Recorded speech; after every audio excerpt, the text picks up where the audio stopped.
ఓం నమో వెంకటేశాయ. నమస్తే అండి అందరికీ. Welcome to happy entertainment channel. ఈరోజు నేను హాథీరామ్ బాబాజీ గురించి చెప్తాను. ఆయన ఎవరు అనేది మీకు అందరికీ తెలుసు. తిరుమలలో మహాభక్తుడు వెంకటేశ్వర స్వామికి మనము తిరుమలకి వెళ్ళినప్పుడు బాగా గమనిస్తూ ఉంటామండి. హాథీరామ్ బాబాజీ గారి మఠము తిరుమలలో ఉంది. మనం చాలాసార్లు వెళ్తుంటాం కానీ ఆ మఠాన్ని సందర్శించకుండా వచ్చేస్తూ ఉంటాము.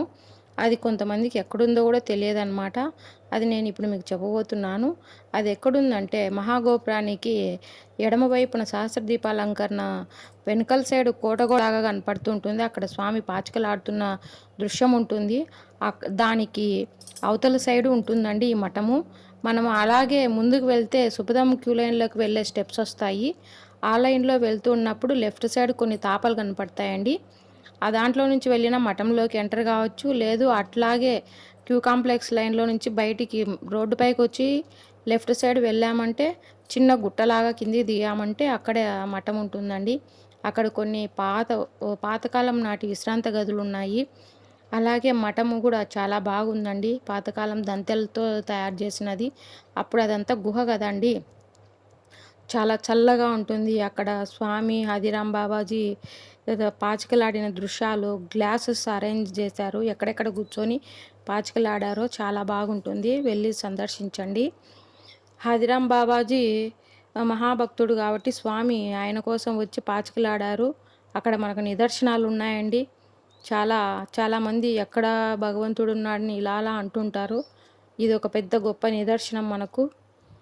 ఇది ఇక్కడ హాథీరామ్ బాబాజీ పాచికలాడేవాడు, అది మనకు తెలిసిందే. కానీ స్వామివారు హాథీరామ్ బాబాజీ యొక్క భక్తికి మెచ్చి ఆయనకు ఒక గుర్తింపు తేవాలని భక్తులందరినీ బాబాజీ మఠానికి పంపుతూ ఉంటాడు.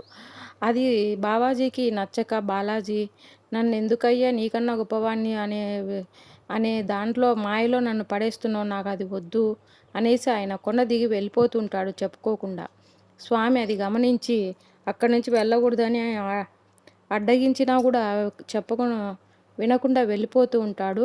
అప్పుడు స్వామి ఇంకా సరే నీ కోరిక ఏంటో చెప్పు బాబాజీ అన్నప్పుడు, నాకు నీ చేతుల మీదుగా జీవసమాధి కావాలి స్వామి, నాకు ఇంకా ఈ జన్మకి పరమార్థం లేదు, ఇంకా అదొక్కటే నాకు పరమార్థం అన్నప్పుడు స్వామి జయవిజుల ద్వారా బాబాజీ గారికి జీవసమాధి చేయించారు. ఇక్కడ ఆ దృశ్యాన్ని కూడా మీకు చూపించాను. అది ఎక్కడుందంటే ఈ మఠంలో లేదండి. పాప వినాశనం వెళ్ళే రూట్లో వేణుగోపాల స్వామి టెంపుల్ వస్తుంది కదా, అక్కడ ఉందండి. అక్కడ స్వామివారు బాబాజీ గారిని జీవసమాధి చేసిన ఆ సమాధి అక్కడే ఉంది. ఇప్పటికీ ఆయన నిత్యము సమాధి అయ్యాడే కానీ ఆయన అదృశ్య శక్తిగా స్వామి సేవ చేసుకుంటూనే ఉన్నాడు. అక్కడికి మనం వెళ్ళినప్పుడు రామపత్రం అనేది కూడా ఇస్తుంటారు. అందరు చూడండి, లైక్ చేయండి, షేర్ చేయండి. Thank you for watching.